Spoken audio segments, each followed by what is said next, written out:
Você já se sentiu um estranho dentro da própria mente? Já teve a sensação de que havia algo dentro de você que você não controla? Imagine acordar em sua própria casa. Ainda é noite. Você está no chão frio da cozinha, com um gosto metálico na boca e uma dor leve na testa.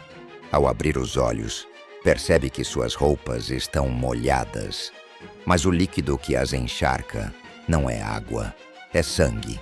Você se levanta cambaleante. O cachorro da casa está parado na porta, olhando para você como se não te reconhecesse.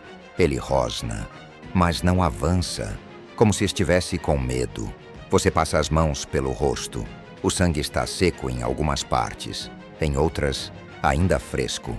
Há manchas no chão, um rastro no corredor. A luz do banheiro está acesa.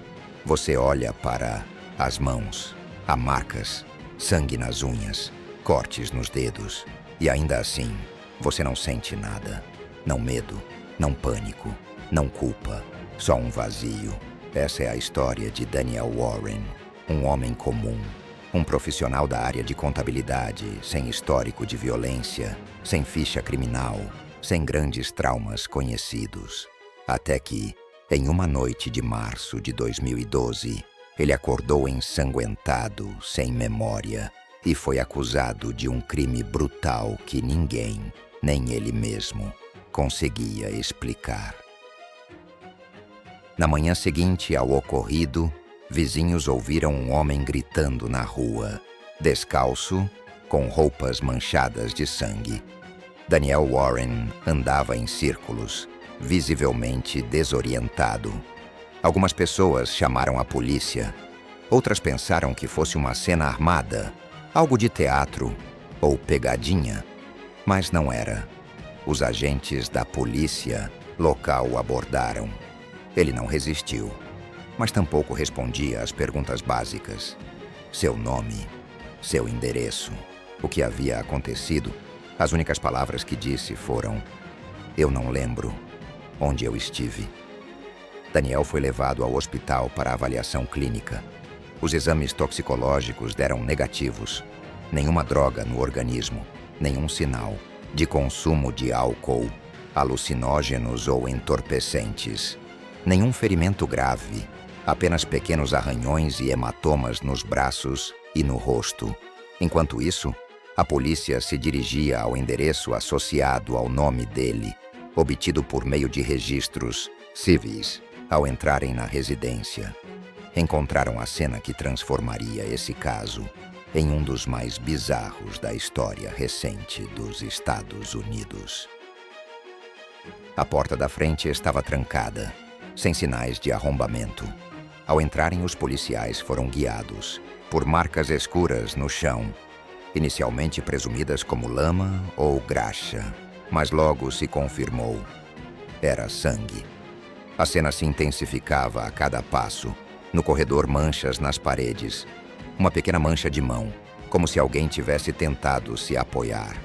No banheiro, era uma toalha enrolada, úmida e vermelha.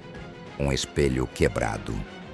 Na sala, móveis desalinhados e o abajur principal derrubado no chão.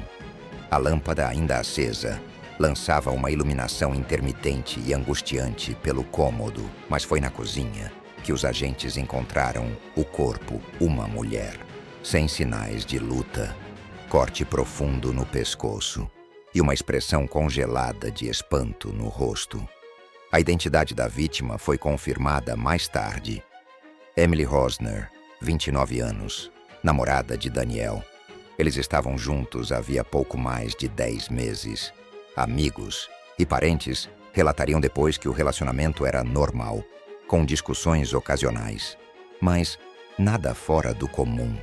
Mas o que chocou ainda mais do que o crime em si foi a ausência de explicações.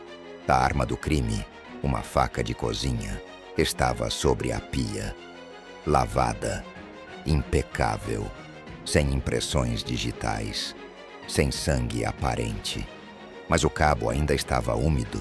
Daniel não fugiu, não escondeu o corpo, não limpou a casa.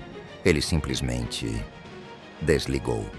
Nos dias seguintes, ele foi interrogado várias vezes, sempre com o mesmo relato. Eu não lembro de nada. A polícia considerava duas hipóteses principais. Ou ele estava mentindo descaradamente, ou havia algo mais profundo, muito mais sombrio acontecendo naquela mente. E é nesse ponto que a ciência entra e começa a nos revelar os horrores que a nossa própria psique pode esconder. Daniel Warren passou por exames neurológicos.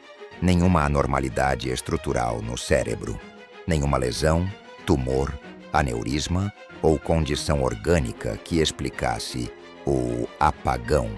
Mas então, um psiquiatra forense sugeriu um termo que mudaria o rumo da investigação: amnésia dissociativa. Uma condição psicológica rara, mas documentada, em que a mente de um indivíduo simplesmente apaga uma lembrança traumática para preservar a sanidade. Isso significa que Daniel poderia sim ter cometido o crime e não lembrar. Ou, talvez, ele nunca tenha sido o verdadeiro autor. Mas então, quem foi? A mente humana é um labirinto.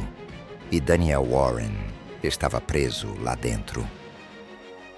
No hospital psiquiátrico onde ficou internado preventivamente após o crime, os primeiros exames físicos não apontaram nenhuma condição neurológica. Seu cérebro estava saudável, seu corpo estava intacto, mas seus olhos estavam vazios. E cada resposta que dava, ou cada silêncio, parecia apontar para algo enterrado muito mais fundo do que a medicina convencional conseguiria alcançar. Foi então que os médicos decidiram iniciar uma investigação psicológica detalhada. E foi aí que a verdadeira história de Daniel começou a emergir. O passado de Daniel. Daniel nasceu em 1978, em Aurora, no estado do Colorado, filho único de um pai ausente e uma mãe extremamente religiosa e rígida. Desde cedo, professores relatavam um comportamento reservado demais, sem reações emocionais claras e com dificuldades de socialização. Durante a mais modesta infância, Daniel não foi diagnosticado com nenhuma condição mental, mas aos 10 anos, já apresentava episódios de sonambulismo e paralisia do sono. Com 14 anos, foi flagrado várias vezes sozinho em casa, falando sozinho em voz baixa. Quando questionado, dizia que estava pensando em voz alta ou que era só um ensaio para alguma peça. Mas Daniel nunca foi ator e seus pais nunca assistiram uma peça dele. Na verdade, ninguém sabia muito sobre o que Daniel fazia nas horas livres. Ele não tinha amigos próximos, e sempre que algum colega tentava se aproximar, ele se afastava rapidamente. Aos 17 anos, sua mãe morreu repentinamente de um aneurisma. Daniel foi o único que a encontrou. Ele ficou sozinho com o corpo por 8 horas, até decidir ligar para a Maxos a emergência. Quando os agentes perguntaram por que não havia ligado antes, ele apenas respondeu: não sabia se ela estava morta. Essa frase ficou marcada no relatório da polícia. Ela não fazia sentido. A mãe estava fria, com os olhos abertos, sem sinais vitais. Mas por algum motivo, Daniel hesitou. O diagnóstico inicial com base em entrevistas, testes projetivos e análises de comportamento, os psiquiatras chegaram a uma hipótese. Daniel apresentava traços de transtorno dissociativo não especificado, com possível amnésia dissociativa episódica. Mas o que isso significa? Em resumo, Daniel tinha uma mente fragmentada, não ao ponto de desenvolver múltiplas personalidades evidentes, como no transtorno dissociativo de identidade, mas o suficiente para que, diante de um estresse extremo, sua psique simplesmente desligasse partes da consciência.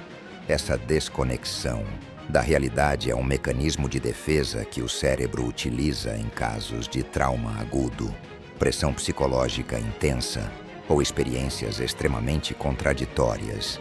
É como se o cérebro dissesse: isso aqui é demais para mim.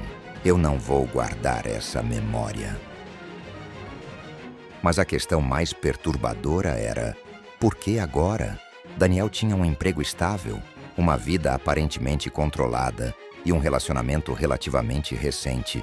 Mas foi justamente nesse relacionamento que os psiquiatras encontraram as primeiras rachaduras que antecederam o colapso. O relacionamento com Emily.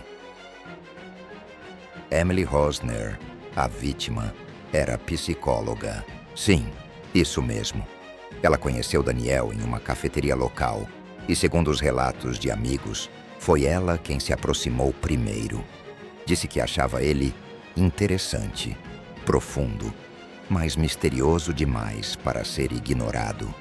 Durante os primeiros meses, ela descreveu Daniel como gentil, silencioso e observador. Mas com o tempo, começaram a surgir pequenos episódios. Ela relatou a uma amiga próxima que Daniel tinha mudanças bruscas de humor e que às vezes parecia não lembrar de coisas que eles tinham conversado no dia anterior. Em uma ocasião, ele a encarou por vários minutos no escuro da sala e, ao ser questionado, disse: "Desculpa, achei que você fosse outra pessoa." Emily riu na hora. Achou que fosse apenas um comentário bobo, mas dias depois, ela começou a escrever um diário. Esse diário foi encontrado pela polícia e nele estavam descritos os sinais de que algo dentro de Daniel estava prestes a se romper. Hoje ele chegou do trabalho e ficou olhando fixamente para a parede. Não respondeu quando eu falei com ele. Depois disse que não lembrava do que estava pensando. Sinto que às vezes ele fala com alguém que eu não vejo. Hoje de madrugada ele se sentou na cama e começou a chorar. Quando perguntei o que era, ele disse: "Não fui eu juro que não fui eu." Essas anotações se tornaram peças centrais na avaliação pericial. Emily, sem saber, havia documentado o desmoronamento gradual da psique de seu parceiro. E a pergunta que pairava no ar era: será que ela tentou ajudá-lo? Ou será que ela descobriu algo que ele próprio não sabia sobre si? Os psiquiatras começaram a considerar uma possibilidade ainda mais sombria. E se Daniel estivesse, inconscientemente, construindo uma segunda versão de si mesmo? Um lado oculto, um fragmento da mente que age por conta própria. Uma sombra. Carl Jung chamava esse aspecto de o eu sombrio, a parte da mente que não mostramos, que escondemos até de nós mesmos, mas que, quando reprimida por tempo demais, ganha força e eventualmente assume o controle. Será que foi isso que aconteceu com Daniel?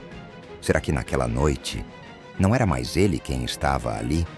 Ou será que ele sempre foi assim e só agora foi revelado? O julgamento de Daniel Warren começou sob os holofotes da mídia nacional. Jornais estampavam manchetes como "Assassino ou amnésico? O homem que não lembra de matar. Crime, mente e mistério." De um lado, a promotoria, determinada a provar que Daniel era um assassino frio, manipulador e perfeitamente consciente do que fez. Do outro, a defesa, apostando tudo na tese de amnésia dissociativa, um dos transtornos mais polêmicos e incompreendidos da psicologia clínica.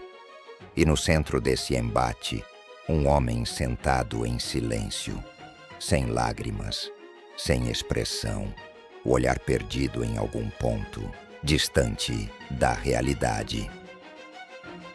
O tribunal. Razão versus emoção. Nos primeiros dias, o promotor David Halstein apresentou as evidências físicas: o sangue de Emily nas roupas de Daniel, pegadas de pés descalços, compatíveis com os dele, que iam do quarto até a cozinha. Câmeras de segurança da rua que mostram Daniel saindo de casa de madrugada e voltando 8 minutos depois. Ausência de sinais de arrombamento. Nada disso era contestado pela defesa, mas o que chamou atenção foi o que não havia.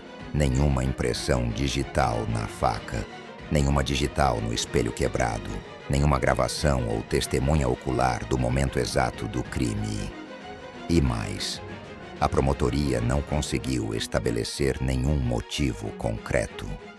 Não houve traição. Não houve brigas recentes. Nenhum sinal de que Daniel tivesse planejado matar Emily. Foi aí que a defesa iniciou sua estratégia. A psicologia forense entra em cena. A defesa trouxe à tona os laudos psiquiátricos. O primeiro especialista a depor foi o Dr. Howard Kellerman, psicólogo forense com 30 anos de experiência em casos envolvendo dissociação. Ele explicou ao júri o conceito de amnésia dissociativa episódica. Não é que o paciente não quer lembrar, é que o cérebro dele bloqueia o acesso à memória, como forma de sobrevivência psicológica. É como um firewall interno. Kellerman analisou mais de 20 horas de gravações de Daniel. Em todas, ele mantinha o mesmo padrão. Respostas curtas, olhar perdido. E quando confrontado com imagens da cena do crime, demonstrava reações fisiológicas típicas de choque. Pupilas dilatadas, sudorese, aumento da frequência cardíaca. Mas, segundo Kellerman, essas reações não são de culpa. São de confusão. São sinais de que o cérebro dele não reconhece aquelas imagens como memórias reais. Outro ponto importante levantado pela defesa foi o diário de Emily. Especialistas afirmaram que os relatos dela poderiam ser interpretados como prelúdios de um colapso psicótico dissociativo. Ela descrevia mudanças de comportamento que se encaixavam com sintomas de um transtorno dissociativo avançado. Mas, como sempre, a ciência encontra resistência no tribunal. A promotoria rebateu com um argumento contundente. Não existe exame que comprove com 100% de certeza que uma pessoa tem amnésia dissociativa. Estamos baseando a inocência de um acusado num diagnóstico subjetivo. E o promotor reforçou: se aceitarmos isso, todo assassino poderá alegar que não lembra do que fez. O tribunal se dividiu. Alguns jurados começaram a demonstrar dúvida. Outros, visivelmente incomodados, questionavam se estavam diante de um gênio manipulador ou de uma vítima da própria mente. O enigma da consciência parcial. Um novo psiquiatra foi chamado pela acusação, Dr. Rafael Knowles, especialista em psicopatias. Ele apresentou uma tese alternativa, ainda mais perturbadora. Segundo ele, Daniel poderia ter um distúrbio dissociativo combinado com traços de personalidade antissocial latente. O que isso significa? Que ele poderia ter cometido o crime com plena consciência, mas ao mesmo tempo, sua mente optou por reprimir a lembrança logo após o ato, como uma forma extrema de negação da culpa. Dr. Norman Knowles concluiu: é possível que Daniel seja, sim, responsável, mas que sua psique tenha se dissociado após o crime, criando uma espécie de apagão seletivo. Isso levantou uma nova pergunta filosófica. Se alguém mata e depois realmente esquece, essa pessoa ainda é culpada? Ou pior, e se ela não esqueceu completamente e está apenas se escondendo atrás do próprio trauma? A mente humana não é binária. Ela é feita de zonas cinzentas, de partes que escondemos até de nós mesmos. E quando a justiça tenta operar em um território tão nebuloso, o resultado é quase sempre um veredito baseado mais em sensações do que em provas. O veredito. Depois de 9 semanas de julgamento, o júri retornou. Daniel Warren foi declarado inocente por motivo de incapacidade mental momentânea. Ele não voltou para casa. Foi enviado para uma instituição psiquiátrica de segurança máxima, onde permanece internado até hoje. A sociedade não sabia como reagir. Alguns disseram que foi justiça, outros que foi um erro irreparável. Mas a verdade é que ninguém, até hoje, conseguiu entrar completamente na mente de Daniel, nem ele mesmo. A questão permanece viva. Se somos apenas o que lembramos, então quem somos quando a memória falha? E pior, quem somos quando a nossa própria mente decide mentir para nós mesmos? Daniel Warren foi libertado da prisão, mas nunca foi realmente livre. Trancado em uma unidade psiquiátrica de segurança máxima, ele vive em um limbo entre o que é e o que poderia ter sido, entre a culpa e o esquecimento, entre a justiça e a mente. Mas o que podemos aprender com um caso tão perturbador quanto esse? A resposta talvez esteja nas sombras mais profundas do nosso próprio ser. E é lá que vamos descer agora. Quando o trauma apaga a verdade. A psicologia nos ensina que a mente tem formas engenhosas e sombrias de nos proteger. Em casos extremos, ela pode nos esconder a verdade, até de nós mesmos. A amnésia dissociativa pode parecer absurda para quem nunca vivenciou o terror psicológico de um trauma, mas ela é real e devastadora. Para Daniel, o apagão não foi uma escolha, foi uma resposta. O cérebro desligou, a consciência colapsou, a identidade se fragmentou. A mente humana não quebra como vidro. Ela se deforma como um espelho quente, distorcendo tudo até que nem o reflexo faça sentido. Dr. Leo Kaczmarek, neuropsiquiatra. E nesse espelho distorcido, Daniel talvez tenha visto algo que jamais poderá desver. A sombra de Schopenhauer. Schopenhauer, um dos filósofos mais sombrios da história, dizia que o ser humano é movido por uma força cega, irracional, que ele chamava de vontade. Para ele, essa vontade não é consciente. Ela simplesmente age. E o sofrimento nasce justamente do conflito entre o que queremos ser e o que realmente somos no fundo. O homem pode fazer o que quer, mas não pode querer o que quer. Arthur Schopenhauer, será que Daniel foi vítima dessa força cega? Será que por trás do homem gentil e silencioso havia algo pronto para explodir? Algo que nem ele compreendia? Talvez a facada em Emily não tenha sido racional. Talvez tenha sido a vontade agindo sem filtro, sem ética, sem consciência, como uma fera que vive no porão da mente. A teoria do self oculto. Muitos psicólogos acreditam que o ser humano carrega dentro de si um segundo eu, uma camada psíquica que se forma em silêncio desde a infância, alimentada por traumas, repressões e medos não resolvidos. Carl Jung chamou essa parte de sombra. Freud chamava de id. Hoje chamamos de self oculto. Esse self não fala, não age o tempo todo, mas observa, acumula e, em momentos extremos, assume o controle. É possível que Daniel, naquela noite, tenha cedido à sua sombra. E quando a luz da consciência voltou, ele só encontrou o rastro do que ela havia deixado para trás. Uma mulher morta, um corpo sujo de sangue e uma mente em colapso. A mente é um lugar assustador. Quando falamos de terror, pensamos em monstros, espíritos, serial killers. Mas os terrores mais reais estão dentro da cabeça. O cérebro humano é capaz de criar realidades falsas, memórias distorcidas, versionamentos de si mesmo.